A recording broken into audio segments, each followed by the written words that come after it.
Hello प्यारे बच्चों, क्या हाल है भाई? बढ़िया, एकदम मजेदार। ग्लोबलाइजेशन पढ़ना चाह रहे हो?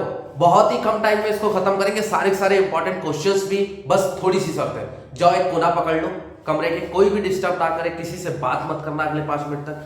अगर कोई बोले तो बोल देना हम पढ़ रहे हैं, आर्यन सर ने मना किया है, 5 मिनट नहीं डिस्टर्ब करो, उसके बाद कर लेंगे फिर से, ठीक है? बस 5 मिनट चाहिए तुम्हारे, लास्ट 5 मिनट्स, लास्ट चैप्टर है हमारा अपना इकोनॉमी का, तो इसको खत्म करते हैं। ग्लोबलाइजेशन का मतलब क्या होता है? देखो, ग्लोबलाइजेशन का मतलब होता है पूरे ग्लोबल वर्ल्ड का श्रिंक होना, जो पूरा ग्लोबल है, पूरा ग्लोबल मतलब पूरी अर्थ, जितनी भी कंट्रीज हैं अलग अलग, वो सब क्या हो जाए, आपस में लिंक्ड हो जाए।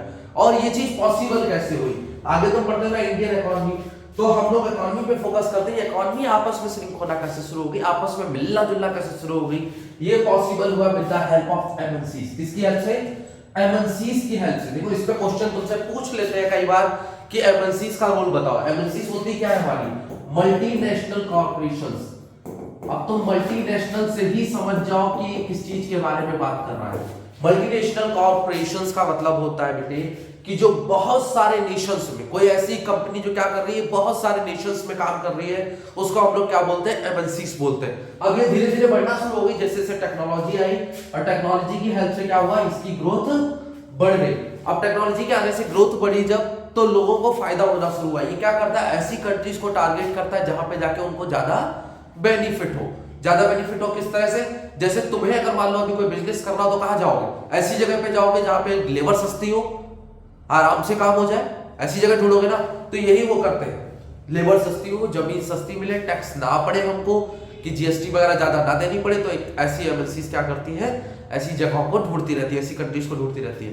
तो जो कंट्री होती है, इनके आने से देखो फायदा होता है। होता क्या है कि इनकम बढ़ जाती है लोगों की, नौकरी मिलेगी, भाई आएगी हमारे यहाँ तो लेबर हायर करेगी, लोगों को हायर करेगी काम के लिए। तो क्या हुआ? जैसे ही आई लोगों को एम्प्लॉयमेंट मिला, एम्प्लॉयमेंट मिला तो कंट्रीज को क्या होता है? फायदा होता है, उनका जीडीपी राइज होता है। और जीडीपी राइज हो रहा है, इसलिए क्या करती है कंट्रीज? इसको ऑफर करती कि हमारे यहाँ आ जाओ, हमारे यहाँ काम करवा के, जिसको बोलते हैं सहज। अब ये सहज क्या है? Special economic zone. क्या है? स्पेशल इकोनॉमिक जोन, ठीक है? स्पेशल इकोनॉमिक जोन में क्या होता है कि 5 साल के लिए एक उन्होंने एरिया दे दिया, बोले यहाँ पे आकर तुम अपनी कंपनी लगा सकते हो।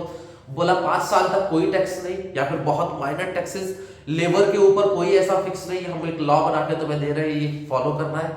ऐसा कुछ नहीं करते कि तुम परमानेंट बेसिस पे लेबर मत रखो, आज रखी कल पे छोड़ दी, कल रखी परसों छोड़ दी, इस तरह से लेबर को रख सकते हो। मतलब कोई परमानेंट हायरिंग करना जरूरी नहीं है। हम कोई भी लेबर लॉ फॉलो करने को तुमसे नहीं कर रहे। इलेक्ट्रिसिटी बिल सस्ते कर दिए, चीजें सस्ती कर दी, अब कंपनी क्या होगी? तुम्हारे यहाँ आके रहेगी। क्यों भाई? उसको फायदा हो रहा है, ऐसा ही होगा ना।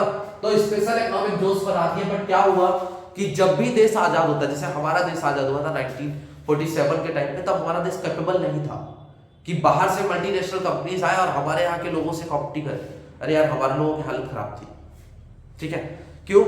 क्योंकि हम लोग उससे पहले ब्रिटिश ईस्ट इंडिया कंपनी के लिए काम कर रहे थे, तो हमारे यहाँ की जो मल्टीनेशनल कंपनीज थी वो बहुत ज्यादा फ्लरिश नहीं हुई थी। कुछ लोग थे फ्लरिश करने वाले, बड़े बड़े अच्छे बढ़िया थे, लेकिन अधिकतर 90% जो जनता थी हमारे यहाँ की, वो नीचे थी अभी तक। तो लोगों ने रोक दिया इस चीज को, जो हमारी गवर्नमेंट थी, उन्होंने बोला कि अभी कोई सहज ऑफर नहीं किया जाएगा और टैक्स और बढ़ा दिए जाएंगे। तो उसको बोलते हैं टैक्स बैरियर। क्या बोलते हैं? Tax barrier. बोले टैक्स और बढ़ा देंगे, अगर तुम हमारे यहाँ आओगे तो 5 रुपए की चीज है, 5 रुपए टैक्स लगेगा हर एक चीज को सेल करने पे, जिससे कि हमारे यहाँ के जो लोग हैं वो चीजें अपने जिस कॉस्ट पे बेच रहे हैं उसी कॉस्ट पे बेच पाए। हमारे यहाँ लोग पॉसिबल नहीं था ना कि बहुत चीज सस्ती करके बेचे। भाई हाथ से बना रहा है कोई, अब हाथ से बना के वो बेचना चाह रहा है, जैसे साड़ी है 10 दिन में बनाई, 15 दिन में बनाई, उसके बाद उसने बेची, ठीक है? तो यार बेचने में और उसको बनाने में टाइम लगाना। एक साड़ी अगर वो 100 रुपए की बेचेगा तो खाएगा क्या? 15 दिन में 100 रुपए का थोड़ी खाएगा। इसलिए क्या है कि टैक्स बैरियर्स लगा दिए। फॉरेन कंट्रीज जो आ रही है, एमएनसीज जो आ रही है, वो क्या करें? हैवी टैक्स उन पे इम्पोज कर दिया, जिससे कि उनका भाव और हमारा भाव सेम रहे ऑलमोस्ट, ठीक है? तो टैक्स बैरियर्स की वजह से कंट्रीज अपनी कंट्री में कब एमएनसीज आई, बट आफ्टर 1991 ये चीज जो है बहुत तेजी से बढ़ी और हमारे यहाँ लास्ट 15 ईयर्स में मानते हैं अच्छा खासा उनका आना जाना रहा है। एमएनसीज अच्छी खासी रही है और टेक्नोलॉजी का रोल बहुत हाई है। टेक्नोलॉजी का रोल मत भूलना, बस इस चैप्टर में इतना ही है, दैट्स इट। तुमसे क्वेश्चन किस तरह से पूछेंगे? तुमसे क्वेश्चन ग्लोबलाइजेशन के ऊपर पूछेंगे, सहज के ऊपर क्वेश्चन पूछते हैं तुमसे, स्पेशल इकोनॉमिक जोन्स के ऊपर क्या फायदा है इसका, 5 साल के लिए ये क्वेश्चन पूछा जाएगा तुमसे, ठीक है। ग्लोबलाइजेशन क्या होता है, टैक्स बैरियर के क्या बेनिफिट्स है, ये पूछ लेंगे तुमसे, बस इससे ज्यादा और कुछ। सिंपल चैप्टर है बिल्कुल। आई होप समझ आया होगा, मजा आया होगा।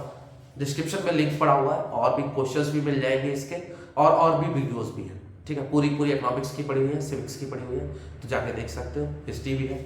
चलो, थैंक यू।